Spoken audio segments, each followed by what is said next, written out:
Отмечу, что Тыва располагает богатой минеральной. Tribuners, konflik Rusia dan Ukraina memasuki hari 923 Selasa 3 September tahun 2024. Belum ada tanda-tanda perdamaian. Sebaliknya, dua kubu kian agresif saling gempur.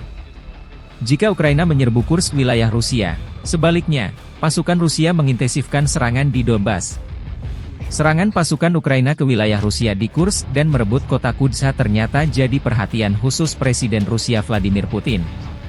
Serangan Kiev terhadap wilayah perbatasan Rusia, Kursk, akan berakhir dengan kegagalan, kata Presiden Rusia Vladimir Putin. Saya yakin bahwa tindakan provokasi ini juga akan gagal, kata Putin dalam sebuah pertemuan dengan para siswa di sekolah KZYL, ibu kota wilayah Siberia Rusia, Tuva, 2 September.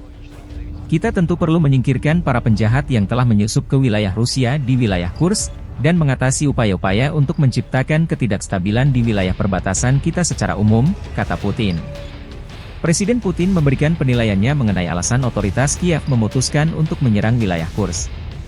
Otoritas saat ini tidak sah bahkan menurut hukum dalam negeri. Mereka seharusnya mengadakan pemilihan presiden tetapi mereka mengabaikan gagasan ini, dengan alasan darurat militer, yang bertentangan dengan konstitusi Ukraina, kata Putin. Menurut pandangannya, Ukraina perlu melanjutkan operasi militer untuk mempertahankan status quo saat ini. Jika operasi militer berakhir, pemerintah Ukraina harus mencabut darurat militer dan mengadakan pemilihan presiden segera setelah darurat militer dicabut, jelas Putin. Namun, pemerintah saat ini jelas tidak siap untuk melakukan itu karena peluang mereka untuk terpilih kembali sangat kecil. Itulah sebabnya mereka tidak tertarik untuk mengakhiri kegiatan militer, itulah sebabnya mereka melakukan tindakan provokasi di wilayah Kursk dan sebelumnya telah mencoba melakukan provokasi serupa di wilayah Belgorod, tegas Presiden Rusia. Putin menambahkan bahwa serangan Kursk juga dimaksudkan untuk menghentikan laju Rusia di Donbas. Musuh berusaha menghentikan laju kami di garis depan utama, yaitu di Donbas, kata Presiden. Pasukan Rusia saat ini melaju signifikan di Donbas. Kita sudah lama tidak maju secepat ini di Donbas. Angkatan bersenjata Rusia menguasai bukan hanya 200 hingga 300 meter, tetapi seluruh kilometer persegi tanah, kata Putin. Militer Rusia terus membersihkan wilayah Kursk dari pendudukan Ukraina. Di saat yang bersamaan selama serangan Ukraina di wilayah Kursk, Rusia berhasil merebut lebih banyak wilayah Ukraina di Donbas. Dilansir majalah Bild Jerman, sementara tentara Ukraina hanya mampu menguasai satu kota kecil Rusia, Sudza, dengan populasi resmi 6.000 orang, tentara Rusia merebut 5 permukiman Ukraina dengan total populasi lebih dari 53.000 penduduk pada bulan Agustus saja, termasuk Novogrodovka, Krasnogorovka, Druzhba, Severnoye, dan New York. Ukraina membayar harga yang tinggi di Donbas atas keberhasilannya di dekat Kursk. Tekanan Rusia terhadap Pokrov dan evakuasinya mempertanyakan strategi kepemimpinan Ukraina, kata pakar militer Niko Lange dilansir Bild. Lange melihat hubungan langsung antara keberhasilan angkatan bersenjata Ukraina di Rusia dan situasi yang semakin mengancam di Donbas.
Staf Umum Angkatan Bersenjata Ukraina melaporkan pada 3 September, militer Rusia total kehilangan 618.960 tentara sejak dimulainya invasi skala penuh ke Ukraina pada 24 Februari 2022. Jumlah ini termasuk 1.360 korban yang diderita pasukan Rusia selama sehari terakhir. Menurut laporan tersebut, pasukan Vladimir Putin juga total kehilangan 8.611 tank, 16.821 kendaraan tempur lapis baja, 23.972 kendaraan dan tangki bahan bakar, 17.664 sistem artileri, 1.177 sistem roket peluncur ganda, 940 sistem pertahanan udara, 368 pesawat terbang, 328 helikopter, 14.573 pesawat tanpa awak, 28 kapal dan perahu, dan 1 kapal selam.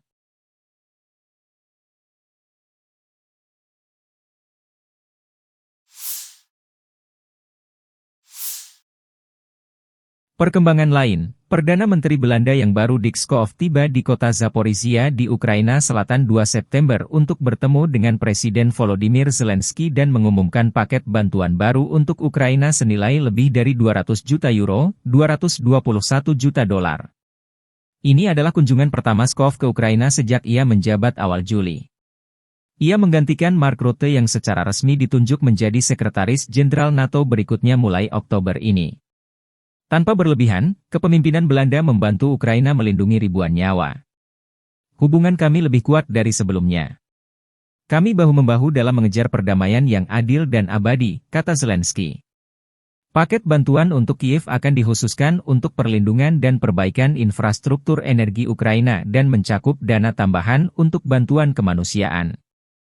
Дорогі українці, українки, сьогодні Запоріжжя разом з прем'єр-міністром Нідерландів.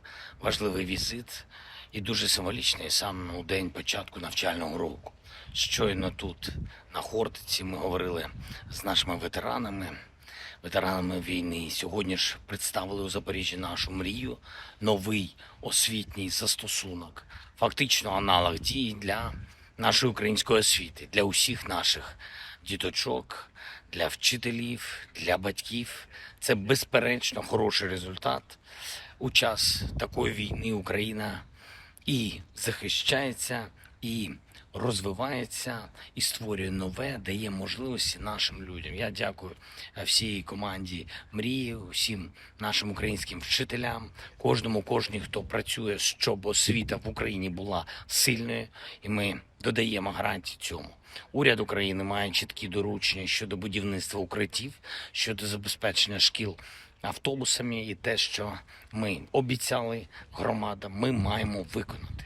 Також створюємо програму гарантованого безоплатного харчування для дітей в початковій школі з 1 по 4 класи. І ще МВС, Міносвіти, обласні адміністрації, Мінцифра, громади мають забезпечити повне виконання нашої програми «Безпечна школа». Це створення реально надійного простору безпеки для всіх учнів, учениць, для кожної школи. Цього року і в Запоріжжі, і в багатьох інших наших містах, і громадах школи відкрились для навчання офлайн. Понад 2 мільйони дітей зможуть навчатись у базовому шкільному форматі.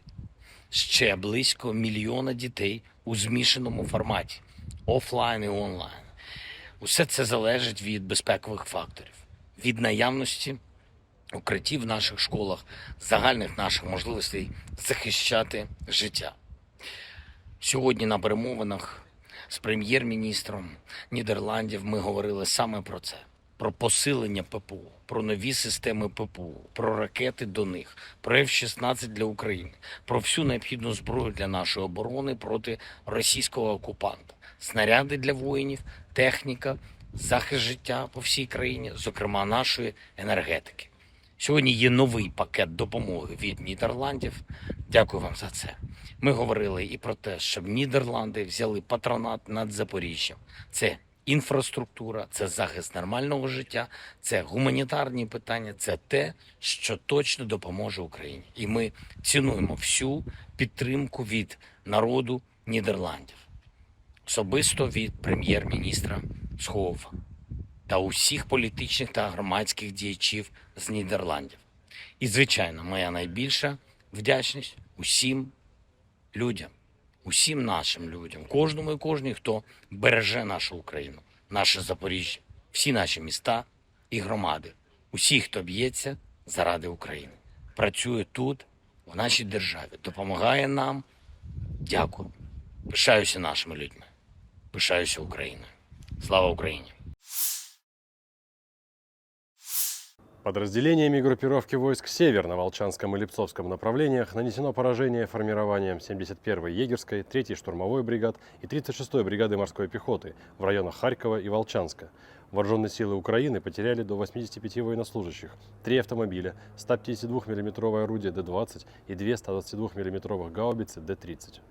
Подразделения группировки «Войск Запад» улучшили тактическое положение, нанесли поражение живой силе и технике 14-й, 43-й, 44-й, 63-й, 115-й, 116-й механизированных бригад, 117-й бригады территориальной обороны ВСУ и 12-й бригады «Азов» в районах Купянска, Петропавловки, Глушковки, Лозовой, Торского и Серебрянского лесничества.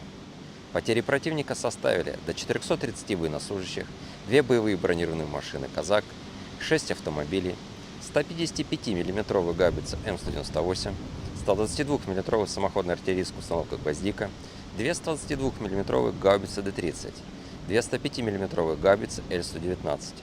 Уничтожены 7 полевых складов боеприпасов, 3 станции радиоэлектронной и станция контрбатарейной борьбы.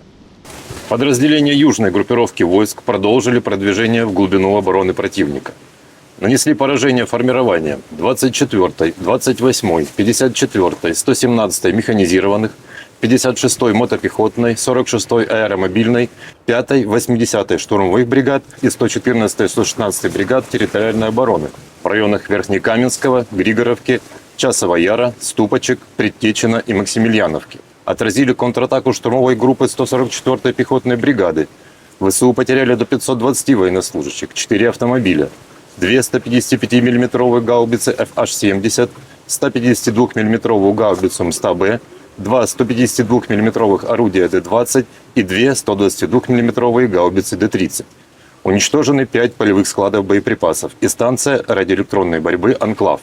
Оперативно-тактической авиацией, беспилотными летательными аппаратами, ракетными войсками и артиллерией группировок войск Вооруженных сил Российской Федерации поражены скопления живой силы и военной техники противника в 143 районах. Средствами противовоздушной обороны сбиты 3 управляемые авиационные бомбы «Хаммер», 26 реактивных снарядов «Вампир» и 30 беспилотных летательных аппаратов. В результате активных действий подразделений группировки войск «Центр» освобожден населенный пункт Скучное. Нанесено поражение живой силе и технике 31, 32, 53, 151 механизированных, 142 пехотной, 95 десантно-штурмовой бригад ВСУ и 15 бригады Национальной гвардии в районах Дзержинска, Нелеповки, Селидова, Гродовки, Журавки, Заветного и Мемрика. Отражены 9 контратак штурмовых групп 100-й механизированной, 59-й мотопехотной бригад ВСУ, 12-й и 14-й бригад Национальной гвардии и штурмовой бригады «Людь». Потери противника составили до 475 военнослужащих. Боевая бронированная машина «Козак», 3 пикапа, 152 мм гаубица МСТА-Б и 122 мм гаубица Д-30. Подразделения группировки войск «Восток» заняли более выгодные рубежи и позиции.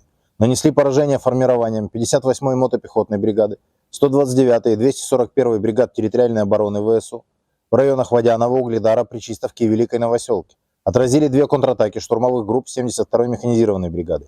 Противник потерял до 110 военнослужащих, бронетранспортер М113 и противотанковую пушку «Рапира». Подразделениями группировки войск Днепр нанесено поражение скоплением живой силы и техники 128-й горно-штурмовой бригады, 37-й бригады морской пехоты, 123-й, 126-й бригад территориальной обороны в районах Новоданиловки, Лобкового, Береслава, Токаревки и Херсона. Потери ВСУ составили до 70 военнослужащих, 3 автомобиля и станция радиоэлектронной борьбы.